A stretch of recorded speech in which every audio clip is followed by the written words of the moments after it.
concessions, and a lot of times, it's unfortunate. Obviously, COVID threw a massive curveball in so many different things in life, right?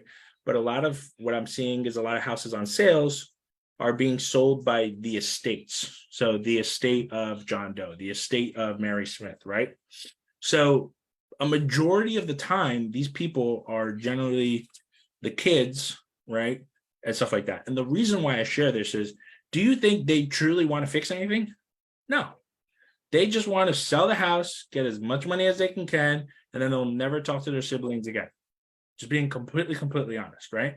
So I never used to see during 2020, 2021, sellers concessions, right? It was like, screw you, take it or leave it. It was, no, we're not going to fix anything, or your appraiser's full of crap, or whatever the case may be, right? Now you're seeing a lot more negotiations, in my opinion. Still hyper competitive within the market, but I am still definitely seeing a little bit more of negotiations.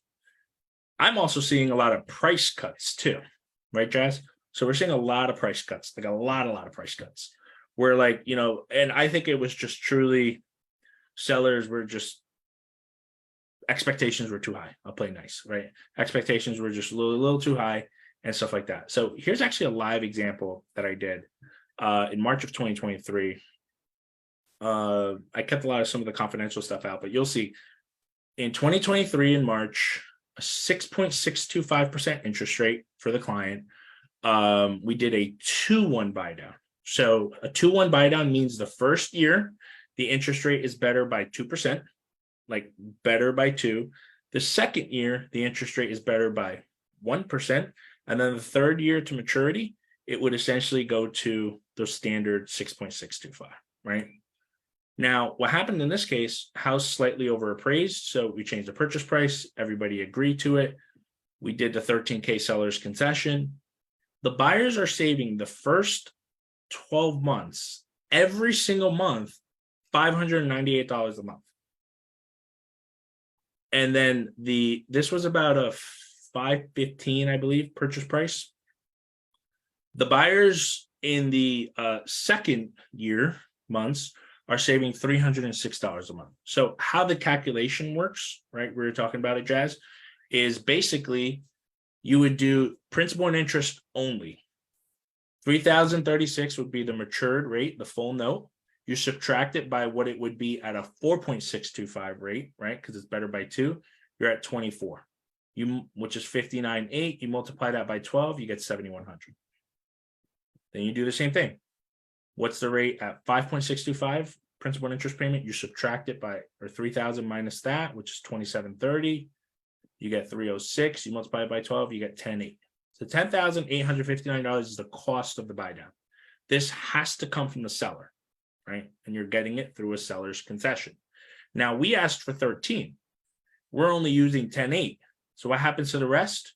The buyers get it as a credit of 2,140 towards the other closing costs. Oh, wow. So they're walking away the first year paying $600 less a month, right? Now, how it works is that it's kind of like a piggy bank that's kept on the side by the lender. Every single month, the buyers make a payment by less than $598.37. We would essentially replenish that $598.37 by the money kept on the side in the piggy bank. Oh. And that's how buy downs work. Now, we do have to be cautious on how much we ask for, because just like we were talking about FHA and conventional having down payment restrictions and stuff like that, there's also caps on how much you can ask a seller to contribute, right? So like on a conventional loan, you can only ask for 3% if you're putting less than 10% down. If you're putting more than 10% down to 25% down, you can ask for up to 6%.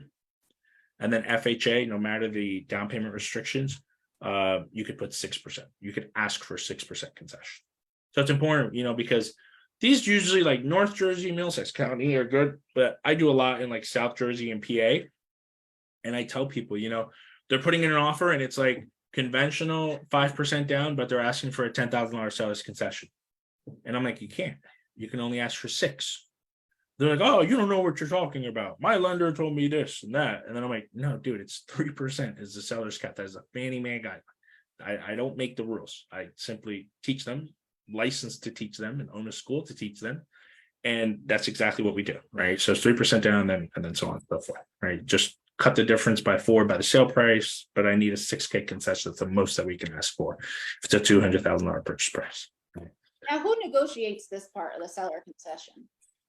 So, I mean, you know me, like even when we did yours, I'm a true like collaboration person, right? So it's not like realtor, only worry about the inspections and you're good, and no, we're all on the same page, right? And this one truly requires a lot of different hands together to do it.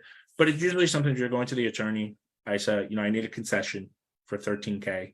We keep it simple on the addendum: $13,000 sales concession towards the buyer's closing costs, prepaids, and escrows, right? And then how we use the concessions is whatever, right? We could do whatever we want.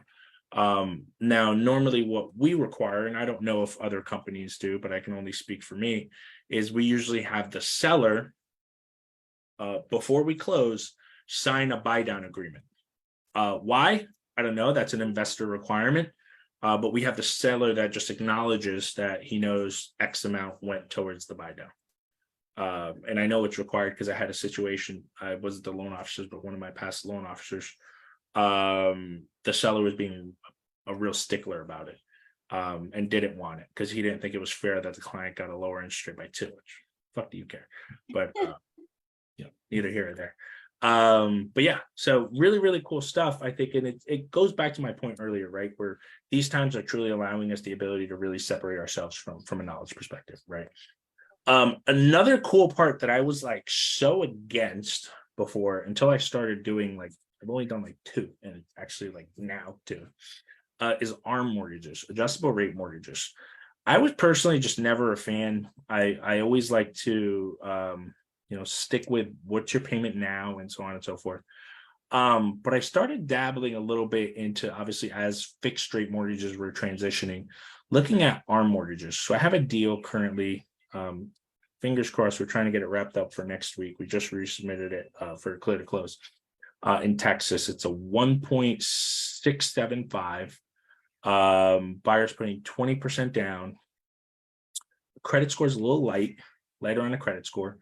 So a fixed rate mortgage, this is a jumbo, it was like 8.25, and the borrower had to pay like 2.5 points. Now, that's a lot of money. It was, it was like $27,000 for 8.25. It's a tough pill to swallow. So I was like, shit. The buyer was all in, right? He found me on Google, so he was ready to rock.